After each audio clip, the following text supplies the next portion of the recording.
Hello. Alors aujourd'hui nous sommes le dimanche 17 juillet, putain je me perds dans les jours.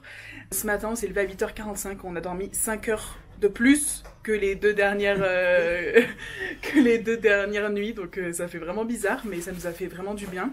Donc voilà, là on se prépare, on est en train de faire les valises, on va quitter Göreme, direction Antalya. Donc aujourd'hui on a, c'est une journée de transport en fait, hein. On a 9 heures de bus jusqu'à Antalya.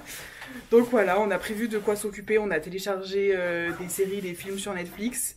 J'espère que tout va bien se passer, il n'y a pas de raison, et puis voilà quoi.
Il est quasi 21h et nous sommes enfin arrivés à notre hôtel à Antalya. Il fait très très chaud. Ouais.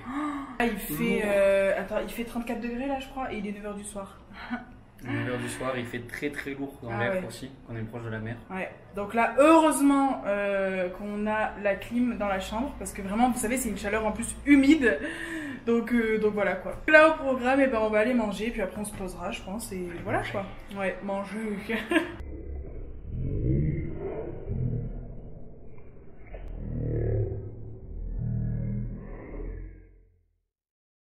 Yo, du coup on est lundi 18 juillet. Ce matin, programme, on va visiter tranquillement la vieille ville.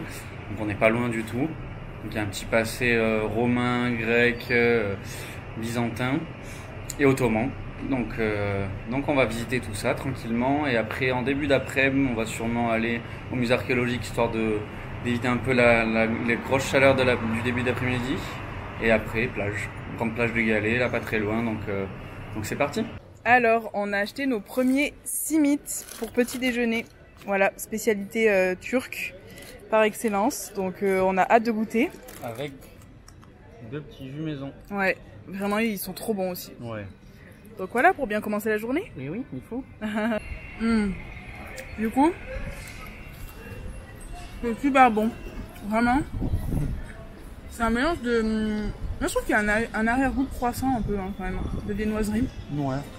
Il y a du sésame aussi, mais enfin, franchement... non, c'est pas un pain, c'est un pain, ouais. Ouais. Trop bon.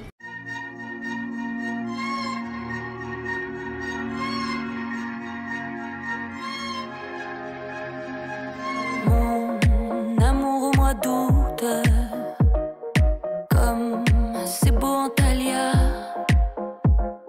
mais ôte-moi d'un doute, dis-moi qu'on reviendra. Je ne te reconnais pas, t'es venu en touriste.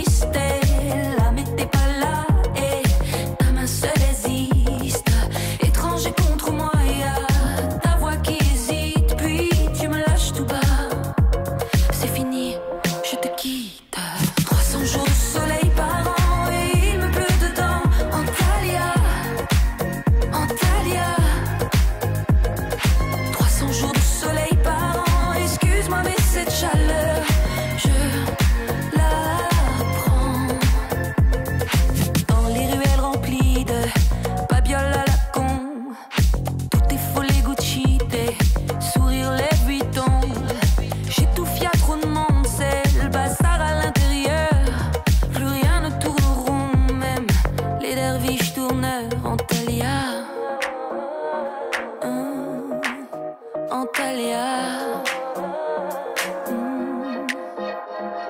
300 jours de soleil par an et il me pleut dedans. Antalya, Antalya. 300 jours de soleil par an, excuse-moi mais cette chaleur, je la prends, je la prends.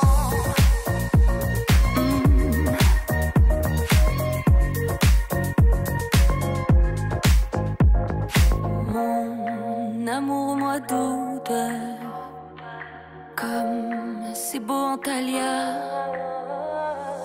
Les larmes qu'on redoute, oh, soleil ça s'en va. 300 jours de soleil par an et il me pleut dedans. Antalya, Antalya. 300 jours de soleil par an, excuse-moi mais cette chaleur, je la prends. Yo, alors nous sommes bien rentrés ce soir à l'hôtel. La journée s'est super bien passée, encore une fois. On a vu vraiment un autre aspect de la Turquie qui dénotait vraiment avec ce qu'on a vu à Göreme, franchement, ou en Cappadoce. Là, c'est vraiment la ville balnéaire, voilà, dans toute sa splendeur et tout. Mais voilà, on a pu quand même découvrir la vieille ville de 2 millions d'habitants, Adriel dit. Mais on a, voilà, comme on vous a dit ce matin, enfin comme Adriel vous a dit ce matin, on a pu bien découvrir la vieille ville qui est plus authentique quand même. Demain, on reprend la route direction Pamukkale. Donc voilà, allez, bonne nuit. Nous avons repris la route vers Pamukkale, toujours un peu plus vers l'ouest, le mardi 19 juillet. C'était encore une fois une journée transport. Arrivés à l'hôtel, nous avons pu profiter de la piscine, ce qui nous a fait du bien. Voilà pourquoi cette journée, il n'y a pas eu beaucoup de plans. Allez, on passe au jour suivant. Hello, aujourd'hui on est le mercredi 20 juillet et on s'est levé assez tôt pour aller visiter Pamukkale et Hierapolis. Donc là, c'est parti. On a décidé de le faire à la fraîche parce qu'il y a normalement un peu moins de monde. Je pense qu'il y aura toujours du monde. C'est parti, on va découvrir tout ça. Je sais pas si vous vous rendez compte de la taille que ça fait, mais c'est vraiment énorme. Je m'attendais pas à ce que ce soit aussi gros, hein, en vrai. C'est énorme, c'est trop beau, c'est époustouflant. Déjà, rien que vu d'en bas.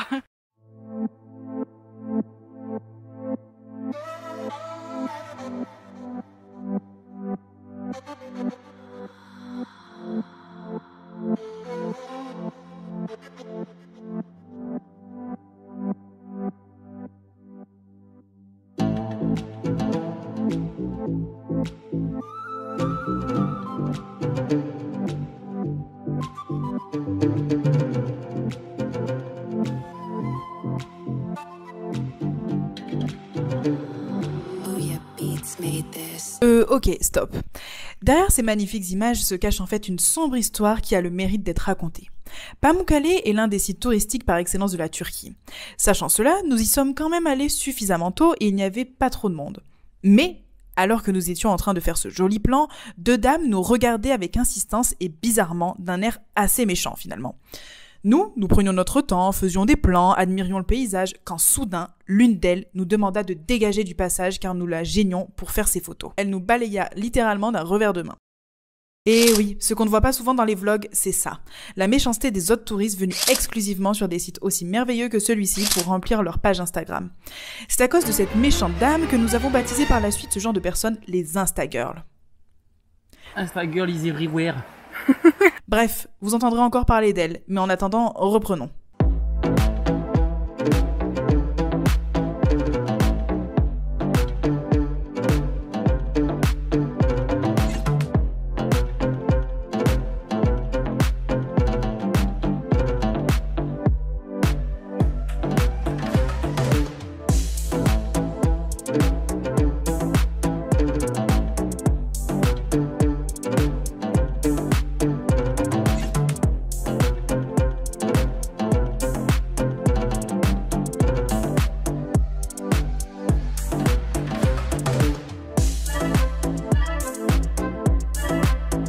Alors là, on est arrivé en haut de la montagne finalement, là où il y a les ruines de Hierapolis.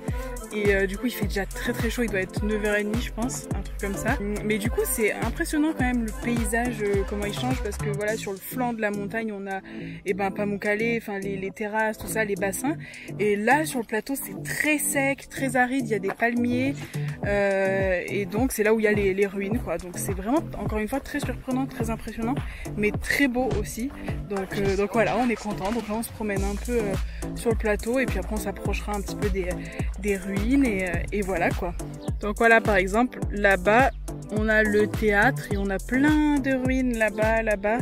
Donc pour l'instant on n'a pas de carte, donc on va essayer d'aller en demander une pour savoir un petit peu où on va et voilà quoi. Mais c'est hyper chouette.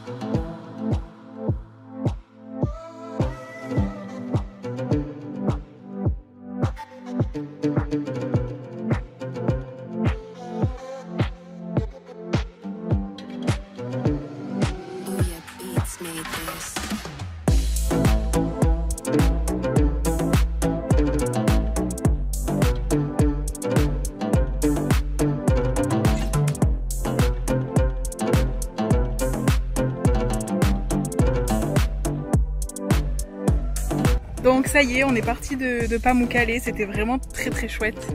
Voilà, on a pu visiter tout ce qu'on voulait quasiment, hein. C'est très grand. Hierapolis aussi, c'est énorme. J'ai jamais vu en fait des ruines aussi étendues, mais je sais pas, sur des kilomètres en fait. Enfin, c'était vraiment impressionnant. Donc voilà, et là on est à Laodicée. C'est un site antique qui est beaucoup moins visité apparemment que Hierapolis, Pamukkale. Donc voilà, je pense que ça va être sympa aussi. On va voir un peu toutes les ruines et puis voilà.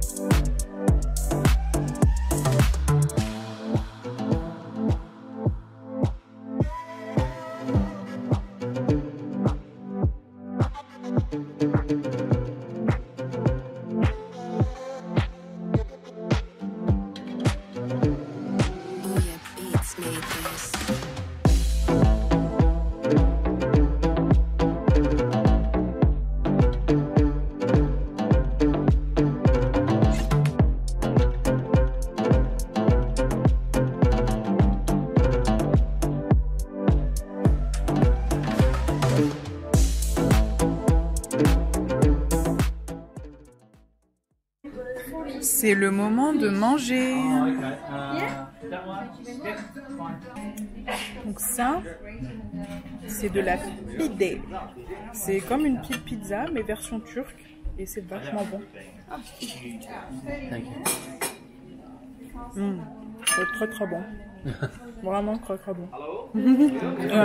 C'est très bon. Et il y en a à plein de goûts différents. C'est trop cool. Alors en dessert, déjà on a eu le thé offert par le chef. Ouais, deuxième jour. Deuxième jour. Et ensuite on goûte enfin les fameuses baklava.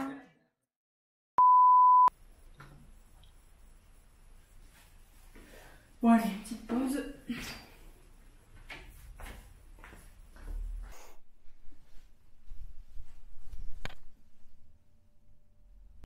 Bon, on va pouvoir le faire ce point histoire.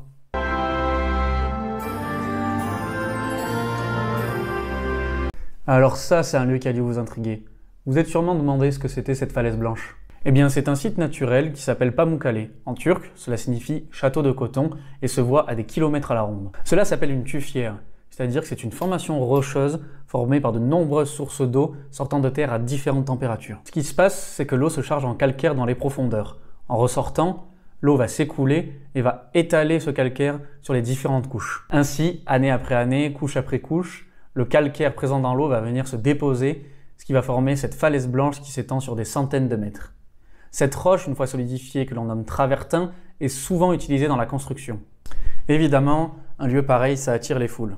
C'est pourquoi la cité antique de Hierapolis fut fondée non loin de là par des Grecs au IIe siècle avant Jésus-Christ, dans le but d'exploiter ses sources thermales. Mais c'est sous la période romaine, à partir de 133 avant Jésus-Christ, que la ville va le plus prospérer. Mais c'est de cette période que datent les vestiges les plus prestigieux. Parmi les plus importants, on a le théâtre et la porte de Domitien. Mais on a également une nécropole remarquable avec plus de 1200 tombes datant de différentes époques. Sur les hauteurs de la ville, on a également le martyrium de Saint Philippe, à l'endroit même où il aurait été crucifié par les Romains. Philippe était l'un des 12 apôtres du Christ et sa tombe aurait été retrouvée en 2011 par les archéologues. Le site est dans un état de conservation assez remarquable. Cela s'explique d'une part parce que la ville n'a pas grandement été remaniée après la période romaine et que l'on se trouve sur un site sismique majeur. La ville ayant subi de nombreux tremblements de terre, elle fut définitivement abandonnée au XIVe siècle. Alors comme vous avez pu le voir, Pamukkale c'est un site touristique majeur. On y vient d'une part pour son cadre et d'autre part pour les piscines thérapeutiques, notamment celle que l'on nomme la piscine de Cléopâtre, car la reine égyptienne serait venue s'y baigner une fois. D'un côté nous avons un site géologique et de l'autre un site archéologique. Et l'ensemble a été inscrit au patrimoine mondial de l'UNESCO dès 1988. Bon et bien, c'en est tout pour ce deuxième vlog et ce point histoire. On vous donne rendez-vous au prochain épisode. En attendant, je vous laisse avec le teaser. Ciao!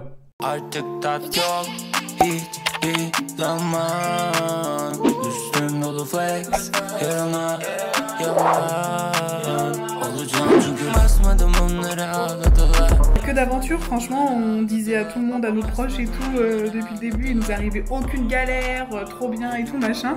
On aurait dû fermer notre bouche. Donc déjà, il y a 3 matelas empilés et celui du dessous. Oh. Ah, et regardez ce que j'ai trouvé à la sortie des fesses dans un magasin de souvenirs lambda. Les cuissons, je suis trop contente, franchement, ça a refait ma journée.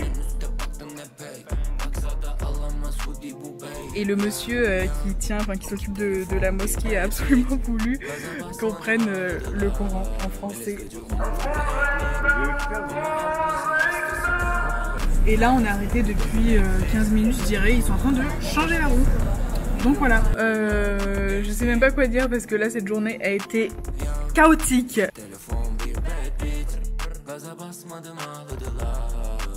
C'est parti pour Istanbul. Istanbul. Bebek tarzımın pek doesn't exist. Ama bakamam başkasına. Biz o yollardan geçtik. 2 telefon bir bad bitch. 2 sim kart manitanın beslim. Bro para tek derdim. Kumaş Prada pahalı terzi. Git gel çok ters tersim. Döner